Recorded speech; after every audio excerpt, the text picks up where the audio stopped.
Olá, está no ar mais uma edição do programa Pensando em Segurança, uma grande parceria entre a Unisul TV e a Polícia Militar. Um programa voltado para a comunidade, com informações e esclarecimentos na área da prevenção do crime, divulgação de projetos educativos, curiosidades, dicas de segurança e entrevistas com pessoas de diversas áreas, sempre com a finalidade de levar a temática da segurança pública mais perto de você. O tema de hoje vai nos permitir várias reflexões acerca do comportamento humano. Qual a importância da educação familiar para a formação do caráter? Será que é na primeira infância que se encontram as raízes da violência? Para tratar desses assuntos, está aqui conosco o palestrante Gerson Tavares, autor de vários livros, grande estudioso e pesquisador de temas relacionados à convivência humana e suas relações com a família e sociedade, como também do próprio indivíduo diante de questões morais e educativas. Gerson, uma honra enorme tê-lo aqui conosco. Para mim também uma honra e uma alegria. Ótimo. Para a gente começar esse primeiro bloco, desse tema tão pertinente, essa relação da família com a prevenção do crime e da violência, nós sabemos que o pai da psicanálise, Freud, ele diz que o período compreendido, mais ou menos ali entre 0 e 6 ou 7 anos, seria o período de molde, que ele chama, que seria um período mais importante para os pais conseguirem moldar o caráter e personalidade da criança. Você poderia falar um pouco sobre isso e sobre a responsabilidade dos pais neste processo?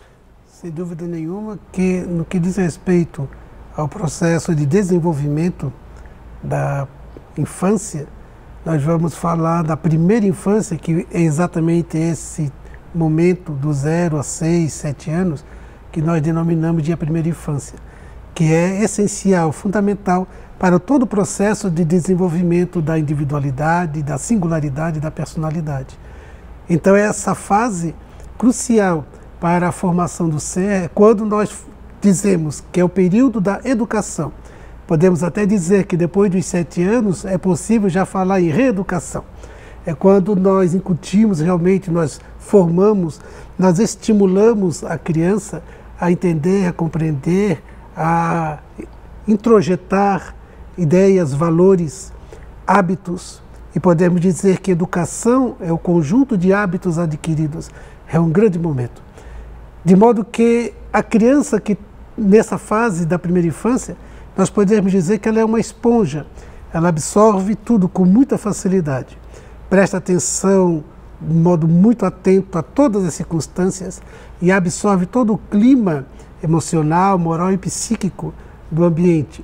Por essa razão, o espaço, a vivência, o ambiente familiar faz necessário receber a nossa acurada atenção para que tenhamos uma relação em família harmoniosa, que saibamos produzir hábitos nobres, saudáveis do ponto de vista ético, moral, e uma relação feliz, tranquila, formada pelo processo dialógico, quando o diálogo é o formato mais adequado desta relação, fazendo com que a criança assimile todas as condições do ambiente psíquico, moral, comportamental, saudável, positivo, proativo, que oferecerá então bases muito seguras e muito autenticamente saudáveis para todo o porvir, para toda a sequência do seu desenvolvimento. É um período, talvez, então, muito importante para os próprios pais se esforçarem para estarem junto dos filhos neste momento da infância. É crucial. Às vezes nós temos ouvido alguns pais afirmarem, por conta dos inúmeros compromissos na vida em sociedade, profissional, afirmarem num esforço para tentar burlar um pouco a consciência quando diz: o importante é a qualidade da convivência e não a quantidade. Das minhas reflexões, eu tenho concluído que a quantidade tem relação com a qualidade. Qualidade também. Então é necessária a quantidade, sim, qualificada, da presença dos pais, da convivência atenta, cuidadora e voltada para a formação, para o processo realmente de desenvolvimento, de estímulos da criança. E essa convivência, a presença dos pais é significativa para a criança. Está no alcance do olhar da criança. Ela está brincando, está entretida, está no alcance do olhar. Só essa presença, ela é muito significativa. Já traz segurança demais para a formação da criança, né? Dá segurança, dá uma estrutura íntima de pertencimento, quando ela então tem a possibilidade de um desenvolvimento saudável, equilibrado, sem medos, sem o sentimento ou uma sensação de abandono, de exclusão, mas sim de pertencimento, de segurança, de companhia, e exatamente a companhia daqueles que ela mais se vincula pelo processo da confiança e de amor. Sem nós pretendemos aqui julgar as escolhas, né, das famílias, mas é muito importante que se evite transferir essa convivência para terceiros remunerados, que vão passar boa parte do tempo com a criança nesse momento tão importante que é a primeira infância. É compreensível que a dinâmica da vida em sociedade, as exigências da atividade profissional, ela imponha que tenhamos que sair de casa para as atividades de necessidade profissional. Mas é necessário que nós nos esforcemos o máximo para administrar esse nosso tempo, para que, quanto possível e no máximo dos nossos esforços, temos o tempo de dedicação a uma convivência bastante específica e cuidadora com os nossos filhos. Ok, nós vamos continuar no próximo bloco. Nós vamos agora para um breve intervalo, nós voltamos em instantes. Fique com a gente.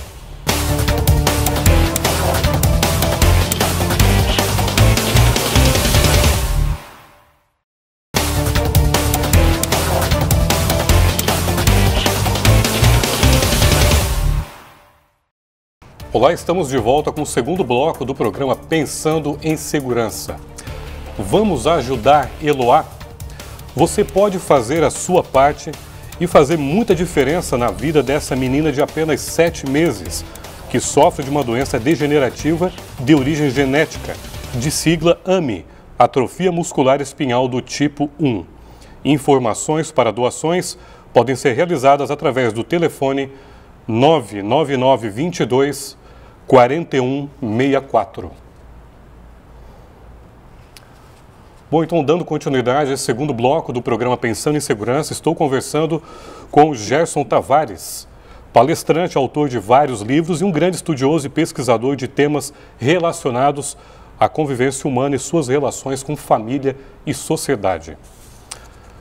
Bom, Gerson, dando continuidade, né, a nossa conversa nesse segundo bloco, poderia falar para a gente qual a importância dos limites e disciplina na educação dos filhos para que eles tenham aí mais chances de se tornarem adultos mais responsáveis e principalmente mais pacíficos?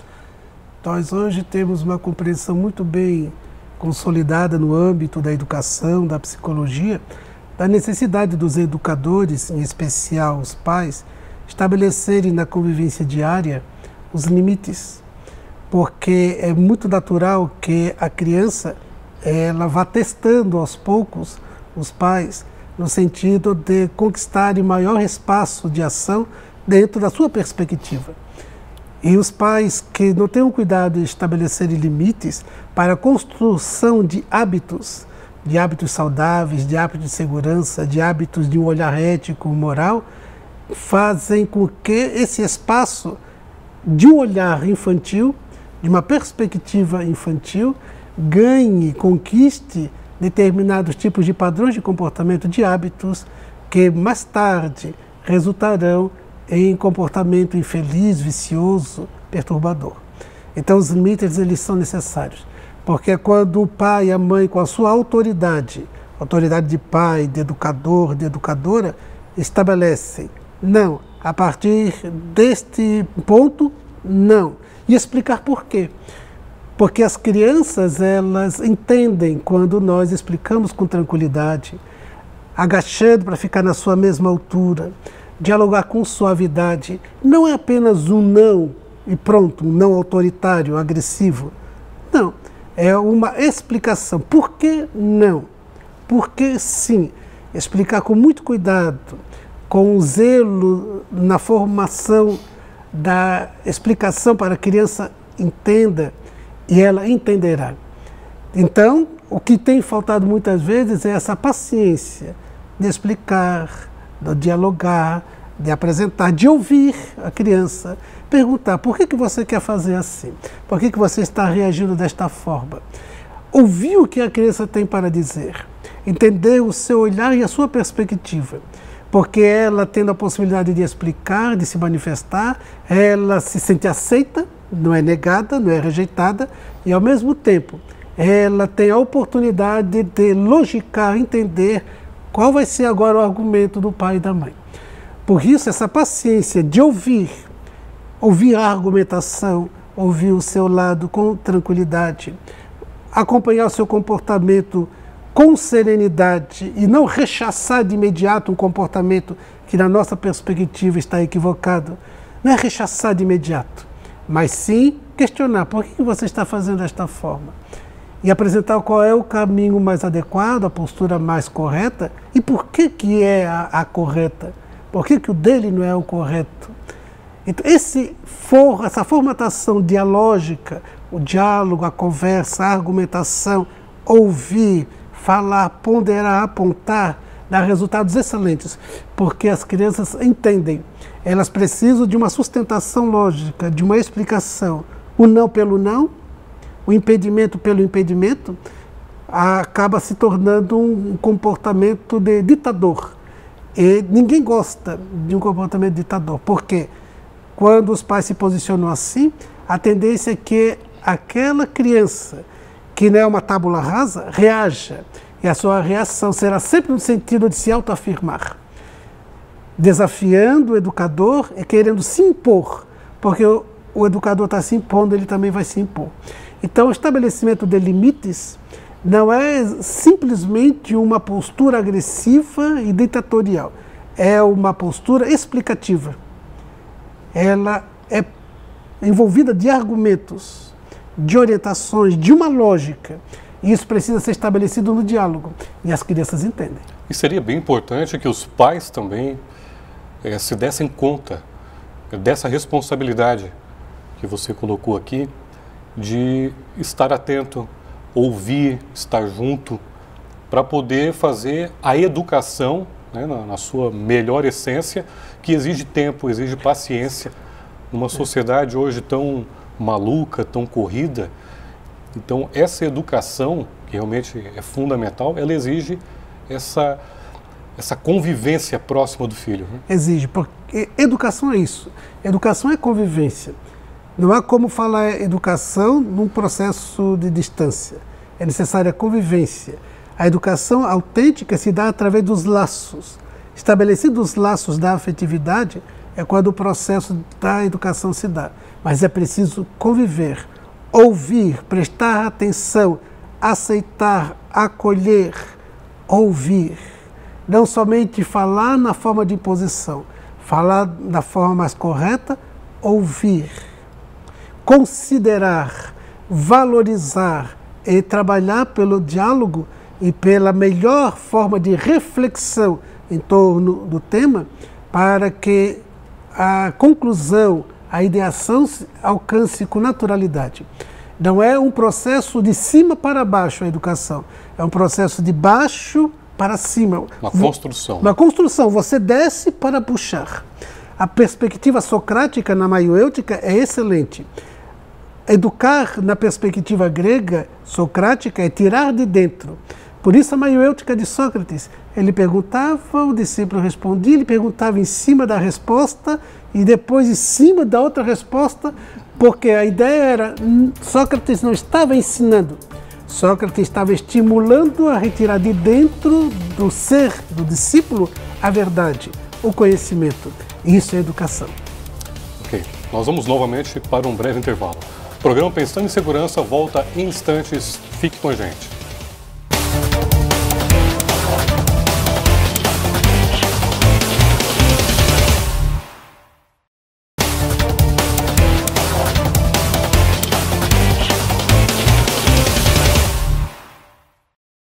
Olá, estamos de volta com o último bloco do programa Pensando em Segurança. O tema de hoje, família e prevenção do crime e da violência.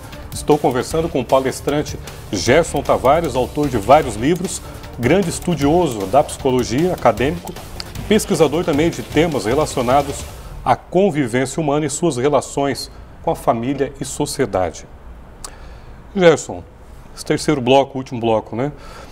Pode falar para a gente a respeito da educação, como educar sem agredir fisicamente?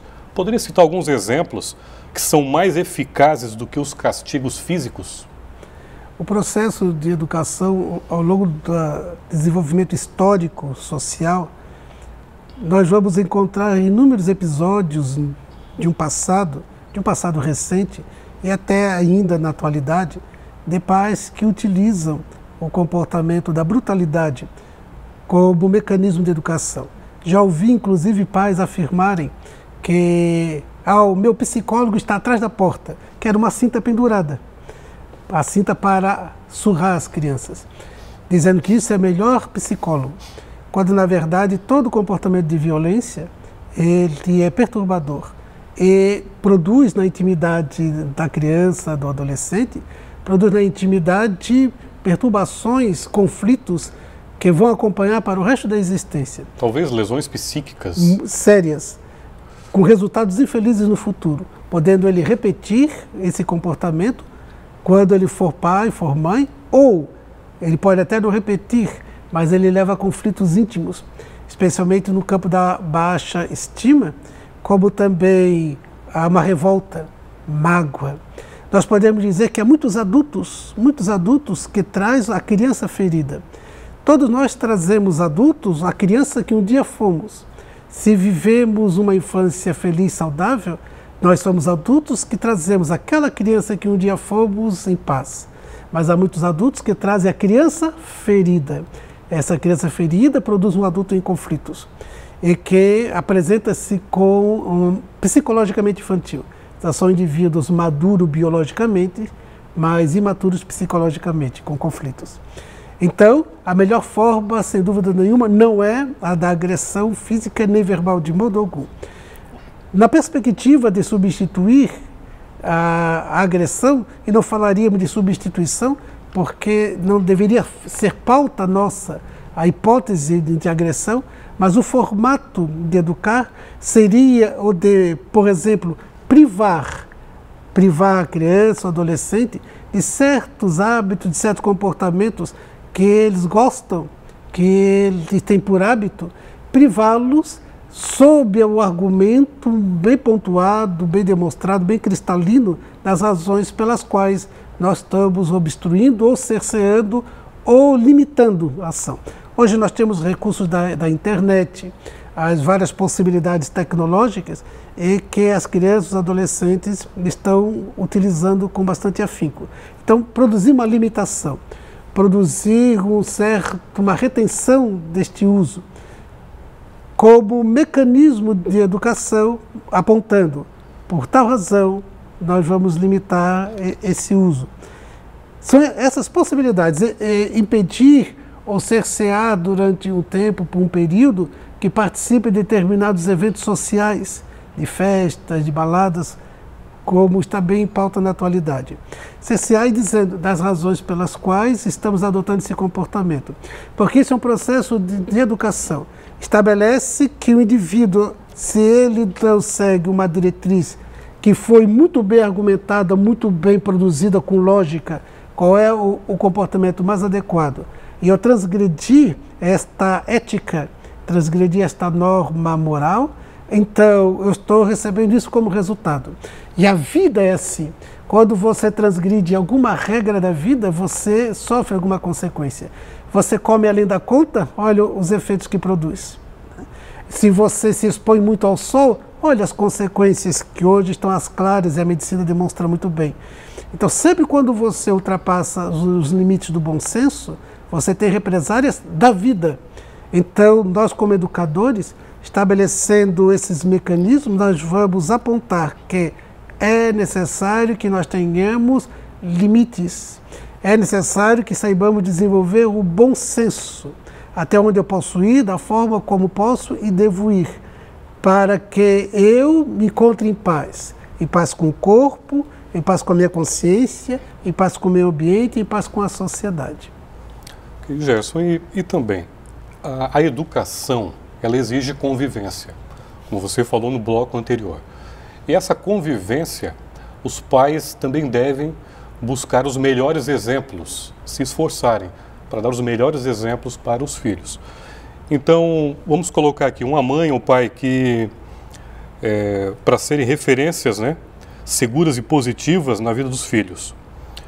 Se o pai ou a mãe ingerir bebida alcoólica na frente dos filhos, está induzindo, está educando para que ele no futuro venha a consumir a bebida alcoólica. Ou mesmo outras atividades rotineiras do nosso dia a dia, como o pai ou a mãe estacionar o carro em local proibido, com os filhos, na presença dos filhos dentro do carro.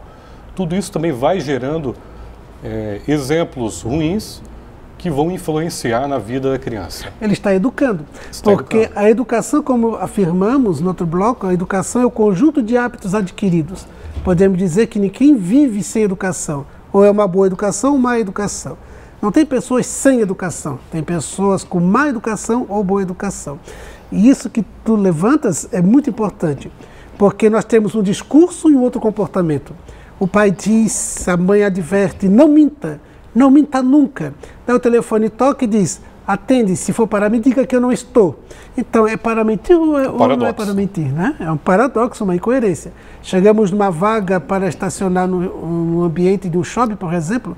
Aconteceu comigo, eu estava com meu filho, ele é mais novo, e havia vaga, procurando vaga. Ele disse, pai, aqui. Daí eu olhei e disse, não, está ali a marca, ali é para deficiente físico. Não, mas a gente vai rápido. Não, meu filho, nós não podemos fazer assim. Daí eu expliquei para ele as razões. Então, se nós não pontuarmos assim, você alertou a respeito da bebida alcoólica. Nós ficamos preocupados com os filhos quando eles saem para as baladas. Muitas mães me relatam, quando os filhos saem para as baladas, eles retornam, elas vão para cheirar a boca, para ver se eles têm cheiro de álcool. Mas no jantar, eles regado a vinho, outra uma cerveja, é o champanhe. Então, o que é possível, o que não é possível? Essa é a questão. Então, quando que eu posso? Quando eu for adulto, quando eu estiver mais de 50 anos, quando que eu posso beber? E por essa razão é que o hábito, a rotina, ela é essencial. Nós temos que construir hábitos saudáveis. O indivíduo que tem o hábito da bebida alcoólica, de usar o tabaco, o indivíduo que tem o hábito de mentir, usar palavrões. O indivíduo não quer que os filhos proclamem palavrões, mas falam. Nas situações alegres, nas situações difíceis, falam palavrões, palavras chulas, vulgares.